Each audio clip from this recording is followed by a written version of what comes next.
Here is a very oversimplified view of taking a company from private ownership to public ownership. In other words, I own the chain of stores, but we're going to take this and we're going to transfer the value of the company. We're going to express that on paper, on a ledger, and then we're going to take that hypothetical portion of the company and we're going to sell it to the public in the form of shares of stock. And so let me go through the details.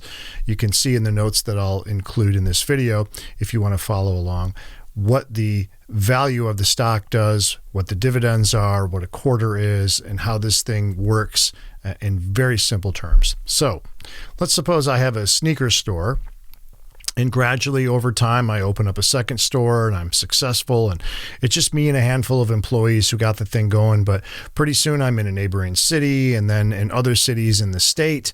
And then maybe I open up stores across state lines. Now I'm in 3 states. But the problem is it's very difficult for me to go from what seems to be a significant size. I'm in a tri-state area now. But how do I actually get to that global level where I can now compete with Nike and Adidas and others? Well, if the total value of my company, let's say it's $5 million, and I would get this number by having a banker come out, an investment type banker, and assess the company and try and give me a bottom line net worth. If I were to sell it today, what is it now worth? And let's say that's $5 million. So my investment plan is that I want to take 40% of this and keep it, and I want to take 60% of it and sell it on the New York Stock Exchange. So if it's worth $5 million, that means I will keep $2 million in assets, and I will take $3 million worth of the company, and I will transfer that onto paper, and then I will divide it up into shares of stock, and I can sell those stock on the New York Stock Exchange. So in this case, I've got $3 million worth of value, and I want to translate that to shares of stock. So to keep this simple, let's suppose that it's going to be 3 million shares of stock, and therefore each one is worth a minimum $1 each. However, in the lead up to the first day of sale on the New York Stock Exchange, I do a bunch of interviews and I talk about how exciting and dynamic the company is and how popular the items are and that we've been really successful with our social media campaign. And so this creates a buzz. People are talking about my sneaker company, and the whispers and the rumors are something to the effect of this is going to be the next great company and they'll be competing with Nike and et cetera, et cetera. And so this drives up the demand for shares. More people want shares than are available. So what does this do to the $1 price? Well, it drives it up. So let's just suppose that by the time we got to the first day of sale, all of the buzz that I generated about my sneaker company drove the price of each share of stock up at $10. So each share is for sale at $10 a share. And the first day that we offer these for sale, that is called the initial public offering, or IPO. That's where that phrase comes from. So on day 1, I offer these shares of stock for sale for $10 each, and I sell all of them. And so what does that mean? I've just generated $30 million for the company.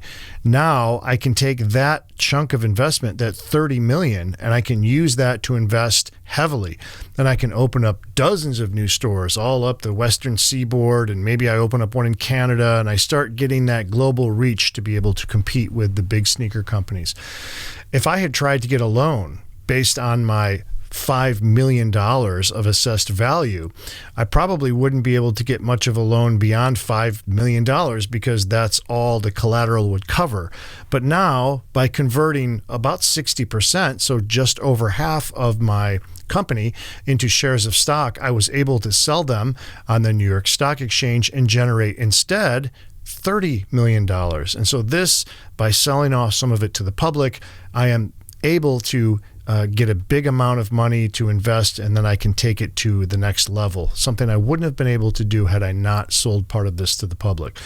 But selling it to the public means now that I have obligations to the public, and I have legal obligations that will be enforced by the Securities and Exchange Commission. They are a branch of government who regulates the stock market. So one of the things that I'm now required to do is to declare a profit every quarter. Well, every quarter simply means every 3 months. So now I'm required by law to declare that profit. And when I declare the profit, it's no longer mine completely. 60% of it belongs to the public and must be divided into the number of shares of stock that are out there and have been sold. So let's say, for example, the first quarter goes by and I take my profit, which is all of the outgoing expenses, and then take the incoming expenses and compare the two of them. So whatever is left over after you pay all of your bills and outgoing expenses, whatever's left over in that incoming is profit. Once I've paid the employees, I've paid for the products, I've paid for the suppliers, I've paid the lights and the heating and the electric bills everywhere, and we're all done. And so the profit that I have left in the first quarter is $1 million. So I get to keep 40% of that because I still own 40% of the company, free and clear privately. So $400,000 goes to me, and $600,000 must be distributed to the shareholders. Well, there were 3 million shares of stock that we sold on opening day. And so $600,000 into those 3 million shares comes out to 20 cents per share. So everyone who owns a share of stock will receive 20 cents profit, which is called a dividend on each share that they own. So let's suppose, for example, that we had invested in this company and on opening day, we bought 10 shares of stock. So it costs us $100.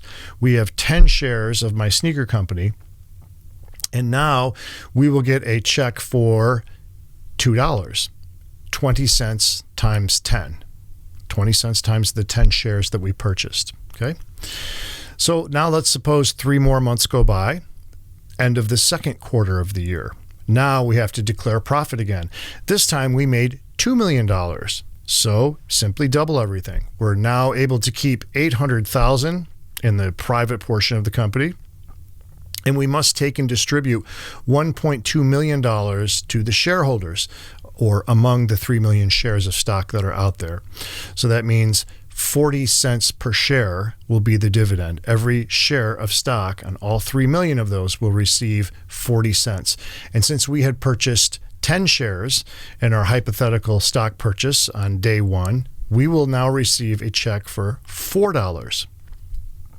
And so this adds up over time. Notice that we didn't do anything to earn this money.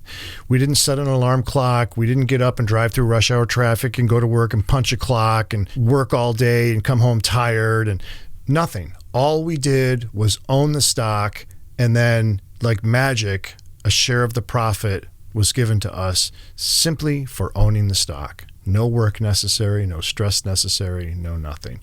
And so that is the real value of being able to draw dividends, is that you didn't do anything for it, right? This is kind of free money in a way. Now, you invested your money to buy the stock, and that's a risk, and that's what you're being compensated for, is that risk. Let's suppose now in the third quarter, the company lost money. Right? Maybe we made some big investments and we really didn't get what we thought we would, and we're just kind of having a dip. We needed to pay for some equipment or whatever it was. And so we actually lost $80,000 this month. So we have no profit to record. Now you might ask, what happens? Well, obviously there's none to keep. We have to suffer that loss. But how is that loss distributed among shareholders? Do they just get a bill? Will they now have to pay out of their pocket to cover the loss? And the answer is no. What happens is that they get no dividend, obviously, but the value or the price of the stock that they bought will go down. The overall value of that stock declines. It will reflect whatever the loss of profit was, plus the lack of confidence among investors, which could be severe. I mean, it could be enough to sink the stock and destroy the company if it were a bad event. And so what happens to my shares? Well, we bought them for $10 each. But in the third quarter, the company posted a loss. So not only did we not get any dividend, but our shares of stock dropped. They're no longer selling for $10 each. Now you can buy them for $6 a share. So that would be an example of there's just a small loss of profit there where you didn't post anything, but the attitude of investors is, this looks like trouble. It's only the third quarter since they went public with their stock, and they're already posting losses. So people are starting to sell it off. And when the demand for the shares of stock goes down, that's going to be reflected in the price. And so you could see something like a drop to $6 a share. Now, this is a time when someone realistic could look at this and say, well, look, there's a huge loss of confidence in the market, but I can see that the only reason they posted a loss is because they're paying for some equipment, and this is typical, and it shouldn't cause this kind of panic and sell-off. Therefore, it could be a very good time for me to get in and buy 10 shares of stock, because now, unlike when we bought shares of stock on the opening day for $10 each, we bought 10 shares, it was $100. Now I can buy another 10 shares, it only cost me $60. And maybe we get lucky and we see another quarter like the first or second quarter, and they start posting profit again. So this is kind of the dip or the window that you look for when a stock goes down, but there may be legitimate reasons for it, and the panic was totally irrational, and that's a good time to look at purchasing that stock. Now, there are a number of factors that can make a stock value go up or down. It can also, and it will increase in value on a daily basis. This doesn't only happen when the profits are either declared or reported as zero. This happens every single day from moment to moment. And the fluctuation in the price of those stocks, so in other words, if you look at a stock ticker, you'll see they're just constantly changing. They tick up a little bit, maybe back down, and you look at the day and it'll have a chart, and they've moved all over the place. The reason for that is it's just a reflection of a demand for it. Whatever the demand for the stock is, that's driving it up or bringing it back down. And so it kind of moves along with that. Plus, if there's some kind of news that was going to affect the company, maybe, we just reported that rubber is going to cost twice as much as it did before. And people are smart enough to figure out that, they need that to make the soles of their sneakers. That means the cost of sneakers are going to go up. The sales are probably going to drop because the price is up. So the stock is going to dip. Maybe I won't buy that stock now. There's less demand for it. And so the value of it begins to come down. So the cost of rubber going up had that effect on the cost of my stock, driving it down during that day or perhaps over several days. So just to summarize, there are two different ways in which you can profit from a stock. You can own the stock and you can collect dividends on it over time. You don't have to go to work. You don't have to do anything. All you have to do is maintain the risk of owning that. And if the company is profitable, then you will continue to amass dividends every quarter or every 3 months. The other way that you could make money is if you bought the 10 shares of stock. They were $10 each, so we invested for $100. But now the company's been paying a regular dividend. There's enthusiasm. The price of rubber came way down, and the price of labor became cheaper or something like this. And Nike and Adidas aren't doing so well, but I'm steadily increasing, catching up to them. Now, the value of my stock on the market is driven up by demand. People say, hey, I want to buy some of that. Put those in my portfolio. Get that sneaker company and buy as many stocks as you can. That drives the cost up. So maybe now it's $15 a share if you want to buy it because we've demonstrated a little success and generated some interest in it. Well, if the stock is $15 a share, then I can sell it immediately and I can get $150 for it. So my initial investment for those 10 shares was $10 each. It cost me $100, but I sold them today for $150 or $15 a share. Net profit to me on that sale is $50. Now, the difference is this. It's a bit like the goose that lays the golden eggs. For as long as you keep the goose and maintain your patience, every 3 months, that goose is going to lay a golden egg, and that's called a dividend. So as long as you take care of the goose and you keep it, then you'll get one of those golden eggs. or dividends every 3 months.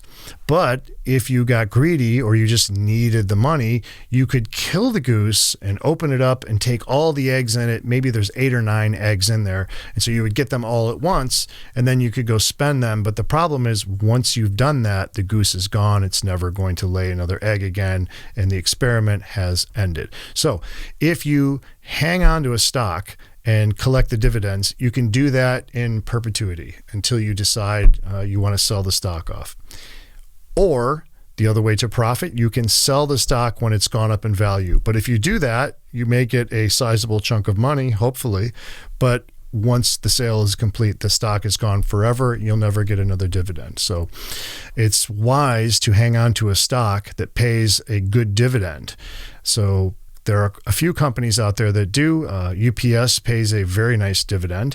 Johnson & Johnson pays a nice dividend. And there are many others. So have a look and keep that in mind when you're going to purchase a stock. It's always worth looking at what they call a historical dividend report, which may give you the last 10 or 20 years of dividends. Have they been going up? Have they been going down? Are they steady? Are they generally at a high level, a low level? This is always an important tool and a great resource when you're looking at purchasing stock in any company. So I hope these very basic instructions and explanations have helped you understand the stock market a little bit. And if you have any questions, I'll catch you in the lecture.